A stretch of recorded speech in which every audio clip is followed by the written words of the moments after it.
राणा साहब, एक टाइम था कि हरकुल बादशाह, जिसे हरकुलस भी कहते हैं, मट्टी से बनी सुराही से ठंडा पानी लेकर पीता था तो दुनिया उसकी इस आसाइश पर हसद किया करती थी। तो अगर आज आप उसे अपने घर के फ्रिज का पानी पेश करें तो वो क्या सोचेगा?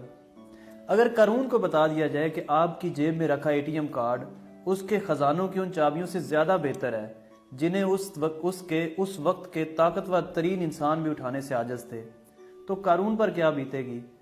अगर कसरा को बता दिया जाए कि आपके घर की बैठक में रखा सोफा उसके तख्त से कहीं ज्यादा आरामदेह है, तो उसके दिल पर क्या गुजरेगी? अगर कैसरे रूम को बता दिया जाए कि उसके गुलाम शुतुरमुर्ग के परों से, जिन पंखों से उसे हवा पहुंचाया करते थे, आपके घर के पंखे और एसी के 1000वें हिस्से के बराबर भी नहीं, तो उसे कैसा लगेगा?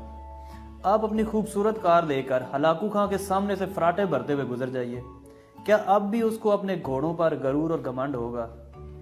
खलीफा मंसूर के गुलाम उसके लिए ठंडे और गर्म पानी को मिलाकर गुस्ल का एहतमाम किया करते थे और वो अपने आप में फूला नहीं समाया करता था, कैसा लगेगा उसे अगर आपके घर में वो आज गीजर देख ले?